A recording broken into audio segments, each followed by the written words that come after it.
En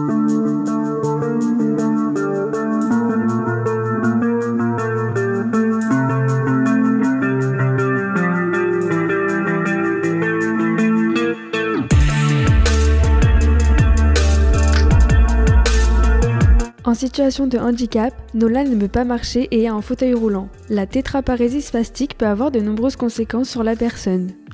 En France, environ 2 à 3 enfants sur 1000 sont touchés par la tétraparésie spastique. Comment la maladie se développe? Comment est-elle diagnostiquée? Comment la vivre au quotidien? Pour tenter de répondre à ces questions, nous recevons Vanessa Signoret, maman de Nolan, âgée de 12 ans, atteint de tétraparésie spastique. Bonjour Vanessa. Bonjour. Lorsque vous étiez enceinte, vous avez développé une pathologie. Pouvez-vous nous en parler? Quand j'étais enceinte, j'ai attrapé un virus qui s'appelle le cytomégalovirus. Donc, dans la plupart des cas, ce virus ne donne absolument aucun symptôme, ce qui était mon cas. Je n'ai pas vu du tout que j'étais malade, que j'étais contagieuse. Donc, ce virus est très dangereux quand on est enceinte. C'est vraiment critique. Il crée des problèmes de développement. Et le bébé peut se retrouver avec des séquelles auditives, oculaires ou encore neurologiques. Nolan, votre enfant, a un handicap. Comment et quand l'avez-vous appris? En fait, c'est la pédiatre qui, à l'âge de 2 mois, qui a commencé à s'inquiéter un petit peu par rapport à son développement moteur qui était très lent, voire complètement inexistant. Donc, elle nous a orientés vers une neuropédiatre. La neuropédiatre a fait passer divers examens à Nolan entre l'âge de 4 mois à 6 mois. Donc il a eu IRM cérébral, cariotype, prise de sang bien sûr, échographie du cœur, plein d'autres choses comme ça. Et c'est vraiment l'IRM cérébral et les analyses de sang qui ont mis en évidence des diverses anomalies. De quel soutien thérapeutique a besoin Nolan au quotidien ? Alors, il a besoin d'une grosse prise en charge rééducative. Donc, il a beaucoup de kinésithérapie, de psychomote.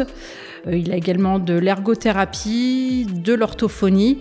Et il est beaucoup suivi au niveau médical. Donc, il est suivi par un médecin MPR et également par une neuropédiatre. Vous allez jusqu'en Espagne pour faire soigner Nolan. Pourquoi aller aussi loin ? Eh bien, tout simplement parce qu'il n'y a pas d'équivalent en France. On va en Espagne parce que là-bas, ils proposent de la rééducation intensive, donc qui est composée de kinésithérapie, de balnéo, d'orthophonie, d'acupuncture, d'ostéopathie également. Et en France, ça ne se fait pas du tout. Voilà pourquoi on est allé aussi loin. Mais il existe encore plus loin, également en Pologne, en Ukraine. Nolan est atteint d'une tétraparésie spastique. Comment avez-vous fait pour l'inscrire à l'école? Est-il dans une école spécialisée?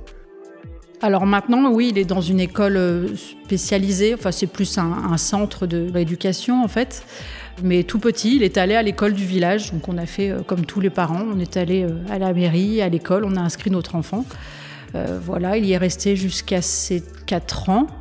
Non, jusqu'à ses 6 ans, pardon. Ensuite, il a intégré des centres comme il est en ce moment. Du coup, il a l'école dans le centre. Donc, il a sa prise en charge rééducative et également l'école en parallèle, mais dans le centre. Les enfants atteints d'une maladie sont souvent mis à l'écart. Est-ce que Nolan a des amis ? Oui, bien sûr, il a tout plein d'amis.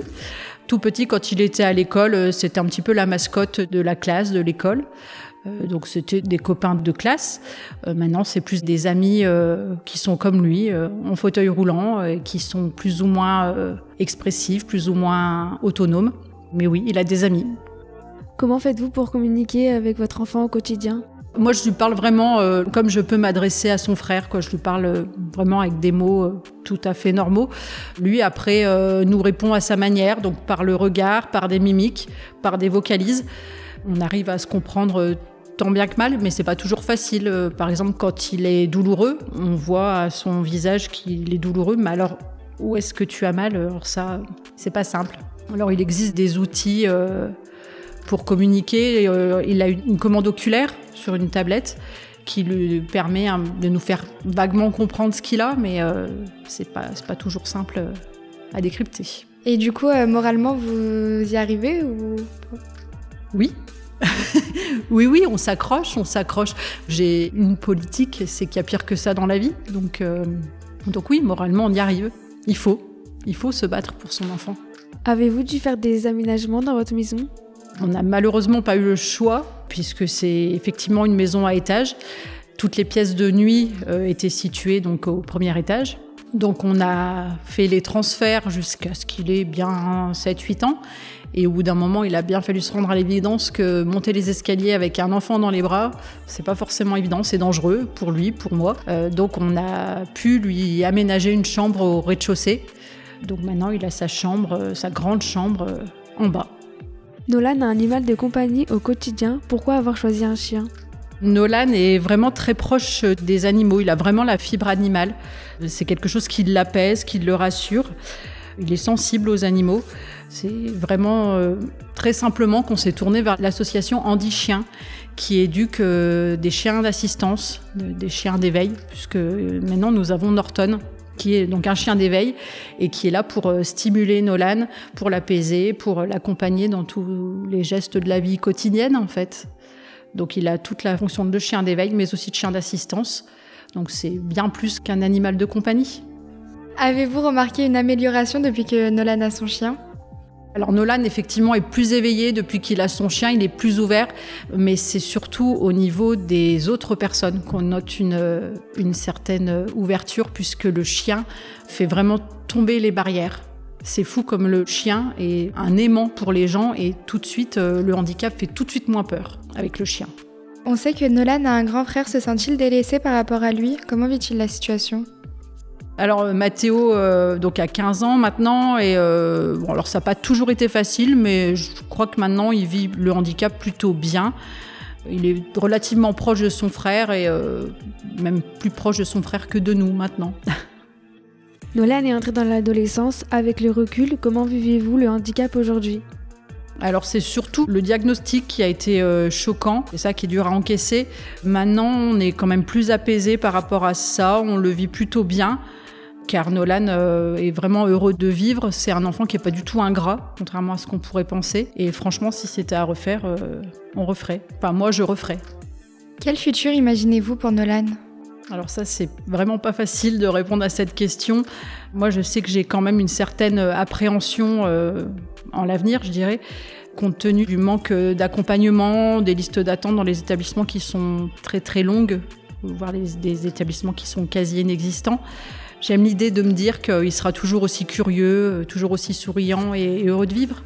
Est-ce qu'en tant que parent avec un enfant en situation de handicap, on doit beaucoup sacrifier sa vie personnelle ? Alors oui, effectivement, on sacrifie sa vie personnelle, sa vie professionnelle aussi. Moi, pour ma part, j'ai réduit un petit peu mon temps de travail pour pouvoir m'occuper de lui, même si maintenant ça va un petit peu mieux vu qu'il est en établissement spécialisé et qu'il fait un petit peu d'internat. Au niveau de la vie personnelle, ça s'en ressent également puisque les sorties avec les copines, c'est quand même moins souvent. C'est tout de suite moins simple quand il faut le faire garder ou des choses comme ça. Les grands-parents, par exemple, sont pas toujours à l'aise avec ça et sont frileux quand il s'agit de le garder. Donc il faut s'organiser toujours très longtemps à l'avance. Merci à Vanessa Seignoret, maman de Nolan, d'avoir répondu à toutes nos questions concernant la tétraparésie spastique. Pour plus d'informations sur Nolan, rendez-vous sur le site tousensemble.nolan.gymdofree.com. Vous pouvez réécouter cette émission sur le site internet de Radio Aléo, radioaléo.fr. Merci. Merci à vous.